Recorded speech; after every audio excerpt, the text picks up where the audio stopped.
Hey everybody, this is Bo Sanders, and I've been asked recently to share my thoughts on the church in North America presently and what we might be able to expect in the near future. And I have this little Prezi behind me, and I thought it'd be fun to share that with you and get a conversation started and get your feedback as I hone this presentation. So I am ordained with the Christian Missionary Alliance. I grew up evangelical, and I now work in the Mainline Church, a United Methodist Church out here in Los Angeles. And so I have some thoughts, and I want to actually start by this new group that I work with, and because I've noticed that there is an amount of institutional anxiety about the decline of the Mainline since the 1950s and that post-World War II generation, and it's called the death of the Mainline. But I want to say that it's not actually a death, it's more like a downsizing. And so it's not that the Mainline is going to cease to exist. It's just going to go from being the main line of a Christian expression in Protestantism more towards the sideline. And that's going to be a huge adjustment.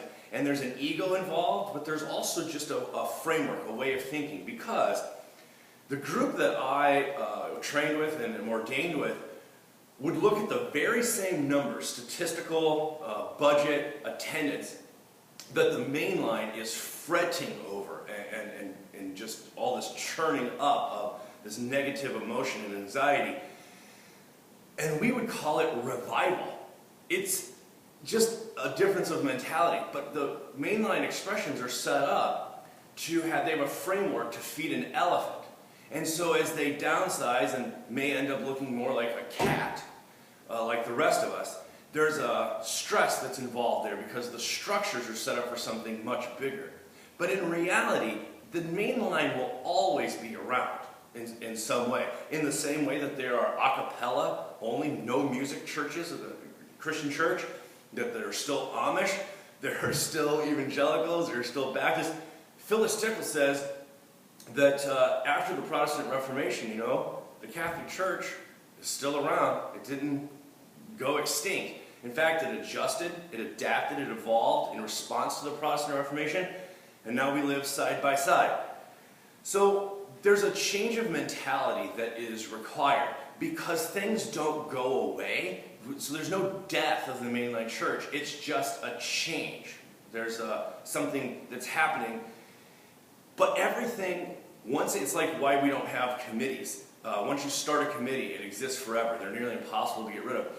We live in this complex time where things are very fractured, where there are multiple expressions all coexisting at the same time, and that it is really more of a mosaic. It's kind of a buffet where people have this, what they call cafeteria Christianity, that they shop, church shoppers look for in the open market what they are looking for. And it's an adjustment. It's not the way it used to be. And for some people, that really causes a lot of frustration and agitation. So I want to talk about this statistical trough. When I went to seminary at George Fox in Portland, Len Sweet is a writer, author, thinker who thinks about these sort of things, and he had found a study that was indicating that unlike when you study almost anything else in, say, like church attendance, and you would expect to see a bell curve, what we were actually seeing was a trough, that churches under 200 and over 1,000 were, that most people were going to go to one of those two types of churches. And it makes sense because in an economy of scale, it is difficult at current giving rates and with people's expectations for the programs for, say, their youth and children and singles and all that other sort of thing, that it is difficult to fund a staff for a church whose weekend attendance is between 200 and 1,000. It's really difficult. And so most people attend churches that are, and specifically I think this is the near future, this is going to be found out even more profoundly. People go to churches smaller than 200 and larger than 1,000, and it makes a lot of sense if you look at it about why that might be true. Because what a church over 1,000 can provide satisfies a certain thing that people are looking for, a desire. And churches under 200 have an intimacy, a level of connection and community that is a real felt need for some people. So as we move forward, it's important. Len Sweet talks about moving from the Gutenberg era to the Google era. And Doug Paget is another author that I like who thinks about this sort of thing. And he has this idea about church as Google. So in the past, we had an encyclopedia-style mentality, where we thought we could actually get all the knowledge and have it in one place, located in one place. And so the pastor's office was a destination. People would come to the pastor, and I even experienced this, and they thought they could ask you any question and you had all the answers. You could either point them to a Bible verse or explain something or pray and change the situation because you're a holy man or whatever. But that is going away, and I've experienced this as well. And so now we're starting to think about the pastoral office like Google. Google is never your destination. But if Google helps you get what you're looking for, then you learn to trust Google, your credibility goes up, and people will return and they Google things, never as an end in itself, but to get somewhere else. So the pastoral office is no longer in an encyclopedic destination where the pastor has all the answers, but that the pastor becomes a resource. That pastoral office is to resource so that people can find what they're looking for.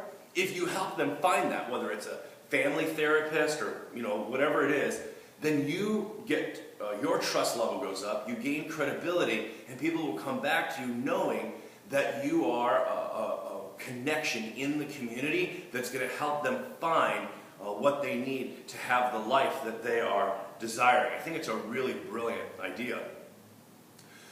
So this thing about church as Google and no longer being a destination, another way that it manifests is that Web 1.0 is when it's like a Yellow Pages, but it's just on the internet. It's when you, say as a church, your church website, you control all of the information, you present what you want. The Web 1.0 is like a church service. Church 1.0 is when we, as the church staff or the leadership team, are in control of what people see. So they come and they really are, we call them a congregation, but they're really an audience. And everything is predetermined or scripted, but it's one directional, it's unilateral. It comes from us and to them. So we plan the service, we decide who speaks into the microphone, we coordinate the sermon, we put the music up on the screen, and it's all dictated from here, and they can view it. That's Church 1.0. Church 2.0 is a big shift where you host a space. And so the example of this analogy is like a Facebook or an eBay, where they host a space, but they don't provide all of the content. So Facebook provides a space, but people generate what you actually see. Facebook isn't supposed to do that. The people who use Facebook, the users, are supposed to generate it. Church 2.0 in the same way is the church hosting a space, but not being responsible for all of the content. So you can host a space and have, whether it's conversational sermons or question and response time, or what we do, which is this cafe-style coffee couches conversation. See what emerges, where we only plan about a third to half of the gathering, because in an emergent way, we don't know what is going to come because we're trying this experiment with a Church 2.0 mentality in this thing. And so I just want to close by saying where I think we're headed is that everything is a constellation. It's a configuration of these four elements: tribes, platforms, itches, and niches. And once you settle into the idea and get over the loss of having the mainline expression being the primary or predominant way that Christianity is expressed in your culture, and you realize it's just a niche, everything's just a niche, then you can settle into the idea that your church or your community or your denomination is never going to have everyone or even maybe the most of anything. It would be impossible anyway, so it's an unrealistic expectation. All you're really looking for is to meet the need, right? The itch, to scratch where people itch. But you're a niche. It's that. And when you use your platform, and I'm using the 2.0 model, when you use your platform to convey the good news of Jesus Christ and the hope that God provides in the world, and you connect people, tribes, and connections with other tribes, that as long as you understand that I think that the future of church is a configuration or a constellation of these four elements, and that there is no primary or predominant expression of Christianity in North America, that is not the future, is to return to the past, then you can be at peace with where we're going, which is tribes, platforms, itches, and niches.